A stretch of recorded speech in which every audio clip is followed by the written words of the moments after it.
Okay, we're rolling. Hey, welcome back to the How to Podcast series. It's Dave with you. Hope you're doing well. We are plugging away through our little 4-pack here on a podcast mini-series around the idea that we're looking for ways to be more human in an AI world. When there's so many AI tools out there that can emulate and copy and be a replacement for humans in some cases, we want to be able to do something unique in our podcast that solidifies our humanity as a creator, allows people to connect with us differently than an AI voice and differently than an audiobook. Really, there's a difference between an audiobook and a podcast. An audiobook is somebody reading to you, and a podcast is someone speaking with you, connecting with you. It's a lot different. And we need to lean into these things as podcasters, because when we just copy what's happening in the world of AI, we become background noise. We become forgettable because there's nothing unique about what we're doing to keep people engaged in our content. Playing with our voice and using different things like volume and pitch and tonality, and this episode we're talking about melody in our voice, it allows us to be a little bit less monotone and a little bit more musical as a podcaster. And these are all things that are going to play into our favor and get more people to fall in love with our show. So let's talk about the musicality of our voice and having melody with what we do in our show. I'm a musician, so this is like my happy place to talk about stuff like this, and I think it could help you in your show. So I'm glad you're here. So over 4 years ago, I created a community for podcasters. I know there's a lot of podcast communities out there. I've been to a lot of these communities. They're great. There's a lot of good ones out there. There's a lot of ones that are kind of like, yeah, they're forgettable. Why? Because you come to a meetup, you come to an online event, and you just sit there and listen to someone else expound on their great knowledge. And you're just a quiet, silent participant. And you're like, why am I even here? I wanted my meetups to be different. I wanted it to be a community-based approach. And I wanted people to connect with each other in real time. A lot of us are hobby podcasters. A lot of us are doing this on the side. We don't have money to fly around the world to go to all these podcasting events. We'd have to take time off work. We'd have to miss our families. We'd have to pay for it ourselves because there's no company sending us as a sales rep or a rep for the company. We're doing this on our own. Pay for our own hotels, our own travel, our own meals, and it's not always in the cards. So I thought having an online community, kind of back to the global event days, where we can meet with people still and do it for cheap. And it's not cheap as far as the connection, but cheap as far as the cost of connecting with each other. It's our meetup group, and it's at howtopodcast.ca. It's right there on the page. Click through. It's totally free. And come and join us for our meetups. I have 2 gentlemen from our meetup that have been coming for a while now. One in California, one in Florida. They join us. And if you want to meet these 2 amazing humans, Dave Beckmeyer in California, Bill Monty in Florida, then come and join us because we'd love to have you there. But they recorded their own thoughts about the meetup, unprompted. I had no say in what they were going to talk about, but these are their combined thoughts about the group and what it means to them. So before we jump into what we're talking about today, around melody and podcasting and our voice, let's hear from 2 guys who are really great with their voices, Bill Monty and Dave Beckmeyer, talking about the meetup. Here they are. This episode got me thinking about something I've been doing almost every Saturday for the last several years now. Regarding real change taking longer than a weekend, I wanted to mention a podcast meetup run by a friend of the show, David Campbell. Rather than have Dave do a promo about it himself, I spoke with a fellow member of the group, Bill Monty. I was so lucky to just stumble upon Dave's meetings. The first meeting, I knew this was different than other groups I had belonged to. First off, the other groups I had to pay to be in. And sometimes I was completely ignored, never asked a question or even acknowledged that I was part of a little 5-person group. And so this became something very different for me. And really it was someone tossing me a lifeline because at that point I was just thinking about giving up podcasting. Dave uses the word community a lot, and that's exactly what we've built. We've built this little podcasting community of people who actually care for each other. There's no judgment. There's no sales. It's a great place to learn, and it's a great place to feel safe. If you're looking for a podcast community that feels more like a long-term conversation than a weekend transformation, the easiest way to join is visit Dave's site, howtopodcast.ca, and scroll down to the meetup. It's free, and honestly, it's one of the few podcast groups I keep coming back to. There you go. Thanks, guys. Thanks for your kind words. And if you want to come join us on our meetup, howtopodcast.ca, everything's right there. Click the meetup button, come join us. It's completely free, and we'd love to have you there. We'll hold a space for you, because nobody should podcast alone. Let's get into today's topic. So in a world of AI, we want our humanity to shine. It's going to shine through. And I think we're going to come to a point in the future. My prediction, if I can have a prediction to give, is that this passion and people falling in love with AI is going to kind of wane at some point, and people are going to long for connection with humans again. When I watch a graduation address to the graduating students, and they talk about the fact that AI is going to replace all their jobs in the future, and it's an exciting new world for them, and you hear the graduates booing the speaker, it's like, oh, hit a nerve there. I think it's going to be a right sizing of this at some point, and people are going to long for human connection again, long for a person that I can meet in person, I can talk to, I can spend time with, I can shake hands with. I'm a musician, and in music, there's a lot of AI music now. And there's a big pushback. Spotify removing millions of songs from their platform that are AI constructed. And yeah, there's some songs I really like. I watch and listen to them on YouTube. They're like the best of everything that I love about music in one song. But it's AI. It's not real. I can't go to their concert. I can't buy their t-shirt. I can't get their autograph. I can't have a meet and greet with an AI. Like, it's not going to happen. And none of these AI things even know how to play an instrument. Like, they wouldn't even have the first clue, right? There's a disconnection from what's reality and what's mass created through AI. And anything we can do as human podcasters to set ourselves apart through the power of our voice alone, we can be different than all the other AI voiced things that are out there right now. Because people are going to get bored of them after a while. There's a lack of humanity, a lack of soul in these voices. And I don't think, as good as they get, I don't think there'll ever be a soulful connective tissue between an AI voice and human ears. I just don't see it happening. And I'm going to listen to this episode years in the future and go, well, I'm not sure what's going to happen down the road, but right now and for the foreseeable future, I see humans wanting to get back to connecting with fellow humans again. And that's the one thing we as podcasters can do, is we can lean into how we use our voice to connect with people better. And that comes from having more melody in our voice when we create our podcast and less monotone. And I want to talk about this here on the show. So I'm glad you're here. I think one of the most overlooked skills in podcasting would be using melody in your voice. When people hear vocal technique, they often think about mic placement or audio quality or speaking clearly, enunciating. But melody is actually what makes your voice feel more alive than anything else. It's the rise and the fall of your speech. It's the natural movement that keeps a listener's brain engaged and emotionally connected at the very same time. When melody actually starts to disappear or gets drowned out, your voice then can flatten and into more of a mental straight line. And that is where attention starts to drift.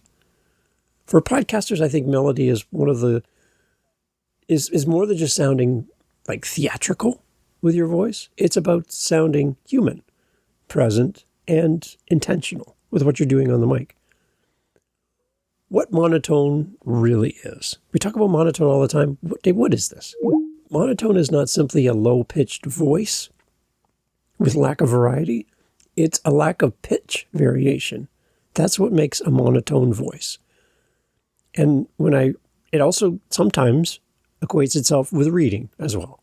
When you read your podcast, a monotone delivery can happen even in a naturally higher voice. It doesn't have to be a lower voice register. And your voice lands in the same register, the same area of sound on a consistent basis. Every phrase carries the same energy, and every idea is delivered with the same vocal weight. It's all just the same. A flat line. Think of a flat line. Your heartbeat monitor at the hospital, that beep, beep, beep, beep. That's the voice. When you're monotone, your beep, it's just one constant setting, one level. That's where you're at. To the listener, this can actually cause fatigue. When you listen to boring audiobooks, you're like, I'm done. I'm out. Because I'm not even listening anymore. I'm so caught up with other things. There's nothing that draws me back to what I'm listening to. And that causes fatigue.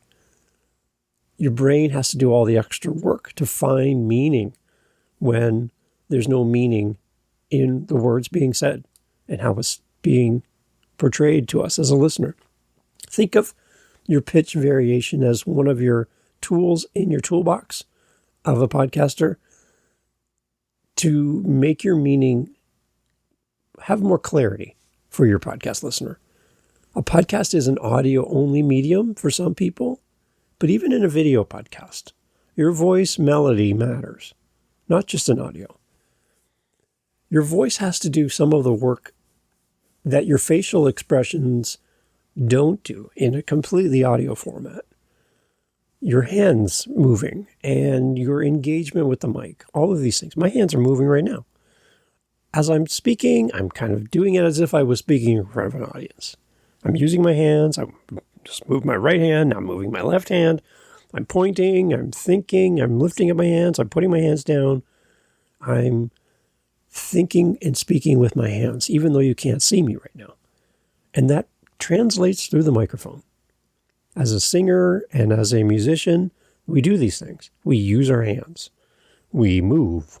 And we interact with the music so that there's some meaning behind it. Not four people standing there staring at their feet trying to make the crowd engaged. Doesn't happen. You got to move around. You got to be engaged. You got to be engaging. And you got to be something worth capturing people's attention. Body language is really hard to do in audio format, a little bit easier in video, but remember, not everybody's watching the entirety of your video, so you do need to be engaging with your voice.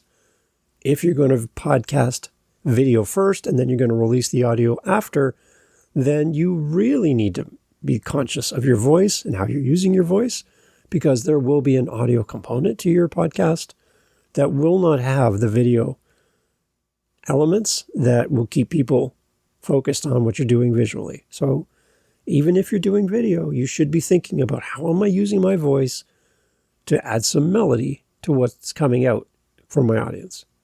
Video or audio, doesn't matter. Melody is important. As podcasters, we need to develop our pitch and make it intentional. Pitch is not a decoration, it's communication. When you ask a question, your pitch often rises at the end.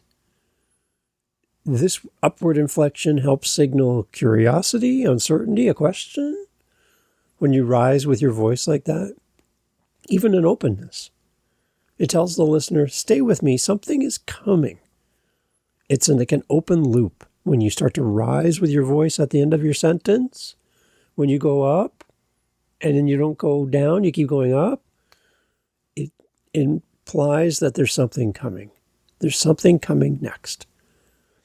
When you make a statement, especially when you want to land with authority, your pitch generally goes the opposite way. It goes downward. So a statement of authority, like, I love podcasting. Boom, boom, boom, boom, boom. My words went down and I ended with authority with a complete sentence. Now, if I was not sure if I love podcasting, I could say, I love podcasting.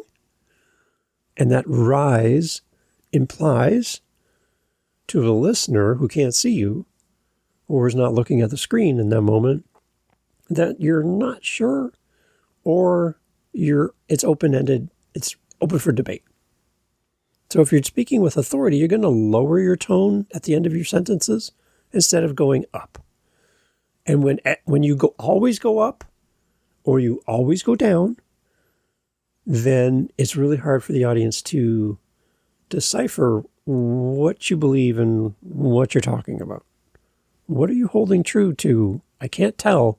If everything's a question, you don't sound sure of yourself. And even if you never question anything, sometimes that can come off as arrogance. So you need that variety in what you do. And that's just playing with your pitch at the end of your sentences. So think about that. Go back over your last few episodes. Do I end every sentence on the up or on the down, or is it a mix of both? Go listen to yourself. Get some feedback. Happy to help. howtopodcast.ca. I'll give you feedback anytime you want. Love to help you. Control your pitch when you get to the end of your sentences. And it's going to help you. It's going to help your audience to connect with you and to feel safe with you. You can also use your pitch to highlight some keywords in a sentence. A slight lift on an important word can bring focus to the phrase without sounding forced.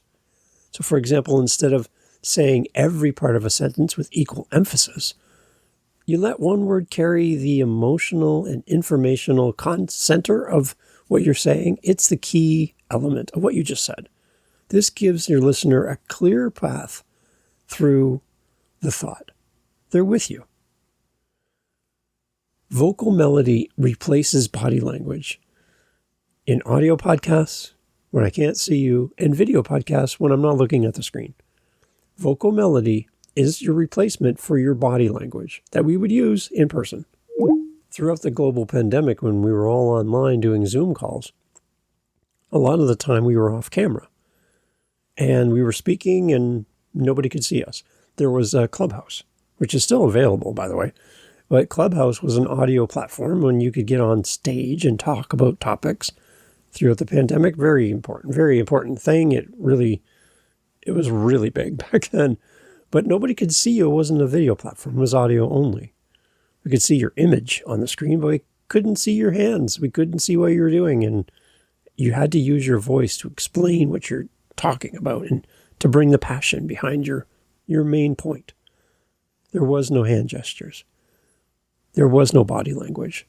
Your vocal melody then, in that situation and in other places, would replace your body language. In conversation, people read your face. They watch your gestures.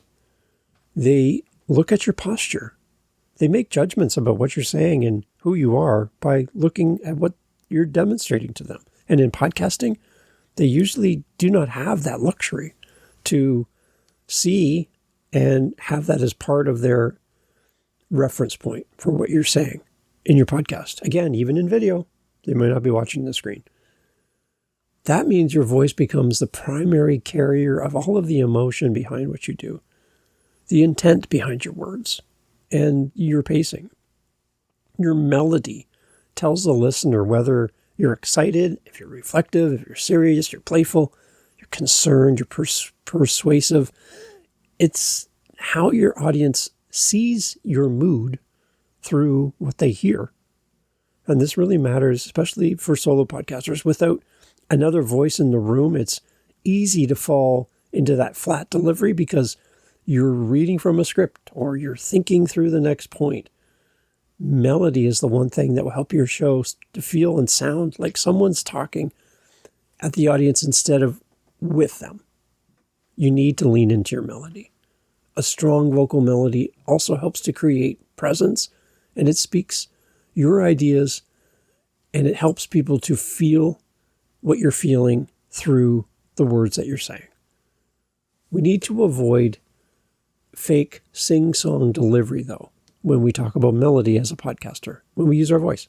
There's a difference between expressive and exaggerated. If you push melody way too far, you start to sound sing-songy. People will say theatrical or artificial, radio announcer voice. That usually happens when speakers tries to perform emotion instead of letting it just emerge through the meaning of the sentence. Listeners, I find, can hear the difference when the pitch pattern feels too patterned, like a formula, and they start to crack the code about how you present. Then your voice starts to sound like you're reading and you're not thinking. You want some movement in your voice, but you don't want to be like a cartoon version of yourself. A natural voice has variation, but it also has restraint. Melody should be something that follows the thought. It doesn't sit on top of the thought. A good test for this, if your voice sounds identical on every sentence, it's too flat. It's easy. It's just too flat. If it sounds like you're narrating a children's show when the topic is serious, it's too much. The sweet spot, conversational, clear, and lightly musical. Some practical drills for you as a podcaster to kind of demonstrate this and to put it into practice. You ready? Here's some. One of the simplest drills is to circle one key word in each sentence and slightly lift your pitch on that word when you say it. Great if you script your podcast. That kind of teaches your ear and your voice to identify where you're going to emphasize the words that you find important in that sentence. It also helps you to avoid emphasizing everything, which is another part of sounding unnatural. Another good practice is to read a children's story with an exaggerated melody, like really turn that dial up, and then immediately read the same passage again in a normal podcast voice, a normal speaking voice that you would use. The first pass helps you to feel the pitch and see how the movement works. The second pass helps you to scale it back into something a little bit more usable for your show. You can also practice by landing the plane. We talked about this on Clubhouse all the time. This is where you get to the end of your sentence and you complete your thought, finish it, land the plane, and disembark. Done. Let your voice gently descend as you finish your thought, as you're getting close to the end of your point. This creates a sense of completion and authority. Again, you're not going to rise your voice like a question. You're going to land it like a plane, which is especially helpful when you're explaining ideas, when you're teaching, or closing out a segment. Again, leaning into your authority. This is the thing, and this is how it works, and here's how you do it. Instead of this is the thing, here's how you do it, and you might try this maybe, I don't know, right? Lead with authority. Land your plane. And if you record your voice and listen back, pay attention to where your pitch stays level for too long. And there's no change in what you're doing, no variety, no variation. Those are moments where listeners may start to mentally check out. A good indicator as well is to look at your retention rates for your podcast. And if you notice that people are leaving around the same time, like not sticking through to the end of your show, there might be a part where your voice is becoming monotonous. There's no variety, there's nothing to stick around for, and people are leaving out of boredom. So maybe there's some opportunities for you to change it up and break up long periods of where you would talk in one monotone voice into some variety. That might really help. So look at those. Use that information from your podcast. It can really help you. The one thing I encourage podcasters to do when I'm helping them develop their show is to look at their episode and think of it in scenes. A scene has a beginning, middle, and end. It kind of has its own, it's like its own storyline within a story. And as a podcaster, if you think of your podcast in little scenes, little vignettes, it allows people to focus on one smaller component of your content at a time instead of the whole thing. Not 45 minutes straight of a monotone voice, but little bite-sized chunks. You'll hear it in how I do my show. Not that you have to do it my way, but that's how I do my show. I break it up into chunks. Think of your podcast in scenes. For solo podcasters, this is one of the most powerful things you can do to help your show is to think of it, like I said, in small bite-sized chunks. A good podcast episode has movement. Even if it's educational, it still has educational shape, there's a setup, a point of tension, a point of insight, maybe a resolution, your melody should shift at the emotional arc changes within each scene of your episode. And if you're introducing a new idea, your voice can be a little bit lighter, a little more inviting. And if you're making a serious point, your tone may settle and slow slightly. If you're encouraging the listener, your melody could open up again. That kind of movement gives your show a sense of life and more of a narrative flow, like a story. People love stories, but not in a monotone voice. When you think in scenes, you stop reading words and start delivering meaning to your audience. And that's kind of where your voice becomes more of your musical instrument, and it helps you to be less fake and less like AI. So why does this even matter? Podcast listeners do not just hear your words. They feel your delivery. They're connecting with you. It's very personal. It's not an audiobook. A monotone voice can make even great ideas really hard to absorb. A thoughtful vocal melody can make an ordinary idea engaging and memorable. That's one of the things about performance. You're performing for your podcast audience when you turn on the mic. You're not just reading to them. And when you're stuck in that loop of being monotone and predictable, that's when audience members start to check out from your show. So if you want to improve as a podcaster, work on your melody. It's one of the fastest ways to sound more confident, more connected, and really, at the end of the podcast episode, more compelling. Like, people will feel compelled to do the thing, act on the things you're saying because of the melody in your voice. Your voice is not just how you say words, it's part of the message itself. So if you want your podcast to connect on a deeper level and do more than just transfer words from your mouth through your mic to someone's ears, and you want it to stick with people, then play with your melody. Practice. Go back and try an exaggerated version of yourself, and then dial it back to something you feel is more comfortable, more like you. And in that, you'll find your voice as a podcaster, and you'll stand out against all the AI voices who can't do any of this at this point. If you need help, howtopodcast.ca. Thanks for being here. Go get some melody in your voice. Your podcast listeners will love you for it. Talk soon. So I get asked quite often, usually at the end of a podcast, like right now, Dave, how can we help you? Like, how can we, as a listener, support the show? Can we come rake your leaves? Can we cut the grass? Shovel the snow? Watch your dog? Help you move? What can we do? Clean your dishes? Oh, that'd be interesting. Well, if you can't do that because, you're in Poland, maybe you can help us by supporting us with our Buy Me a Coffee. It's right there on our website. And, it just will help us to, A, stay fueled because, we drink a lot of coffee around here, and it helps the show. So if you want to help us, it's out of the goodness of your heart. I can tell you that listening to the podcast to this point, you've already helped us so much. But I do have people saying, Dave, I'd love to give back something small, even just to the show.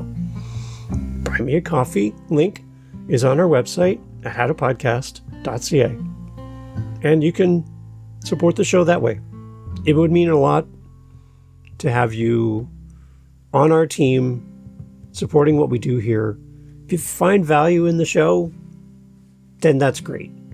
Share the show, tell somebody about it. And when somebody says, Dave, I want to start a podcast, who should I check out? Oh, you should go check out the How to Podcast series because of all the great co-hosts and all the things that happen here, the meetups, everything. And I would appreciate that. And then fill our cup once in a while if you can. But again, thank you so much for being here and supporting the How to Podcast series. Take care. Talk soon. You're still here? That's amazing. Thanks for sticking around. I really appreciate it. A question came from a podcaster who is at that spot in their podcast journey where they're trying to make a decision on the next step.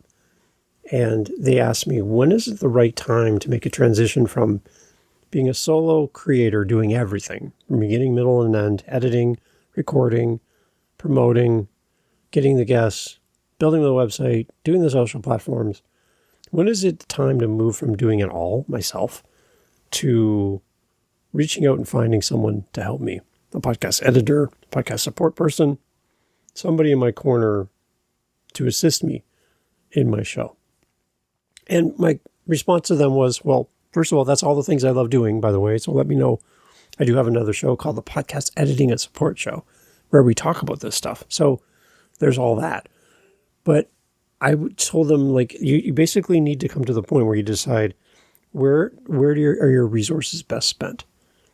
If you're spending an exorbitant amount of time doing all this and it's taking away time from your business or your family and it's not working, then you're either going to pay in time or you're going to pay in money. So when you're getting to the point where you're not seeing your family anymore, it might be time to get some help. It could be even little things. And you might not even need to pay for it. Your audience might be willing to step up and do it for you. Like write your show notes or create your album art or edit for you. Maybe there's a listener of your show who would love, they don't have money to donate to your show or give you money for your podcast, but they'd love to donate their time and be your editor for free just because they love what you do. You don't know how because you do not ask is kind of the way I look at it. And put it out there. Ask your audience. You might be able to find free help just from the people who know and love you the most. You might want to hire somebody and pay them. It doesn't have to be crazy expensive, and it doesn't have to be the big tasks. And you don't have to spend a ton of money. But when you're finding out that you could be doing something else in that same amount of time that could make you more money, then it's worth it. So put it in this context. Let's say you make $50 an hour is your going rate for your coaching program. And you have clients. You have people wanting time with you, but you don't have time to coach them because you cut the grass and once a week, you wash your car once a month, and you buy groceries 3 or 4 times a week because you got like a big family. All those things are eating your time away. Cutting the grass, washing the car, getting groceries. Now imagine if you had your groceries delivered to your house. So you didn't have to go to the store anymore. You just got back a few hours in your week. You hired somebody to wash your car in your driveway instead of you driving to that expensive car wash. And the neighbor kid beside you who's 12 and looking for a summer job, you could pay him $10 to cut your grass. You could make $50 an hour. And it costs you $10 to get somebody to do your yard work. Then you make $40 an hour. But if you do all of the yard work, you make $0 an hour. And it's actually costing you $50 an hour to cut your grass. So if you can make more money in the time you spend doing the tasks for your podcast by hiring somebody, then that just makes sense. Because the money you make elsewhere will compensate for the person who's helping you. So keep that in mind. Maybe that's just the way to reframe it. If you could be doing something better with your time, then do that. Especially if it's going to make you money and put food on the table for your kids, then maybe it's time to hire somebody. If you want to talk about it, reach out to me anytime. If you want to hear more about this, go to podcasteditingandsupport.com. It's my website for the podcast. And we talk about finding an editor and becoming an editor, how we can all work together to make podcasting better. Podcasteditingandsupport.com. Happy to help. Let me know. Talk soon. Take care.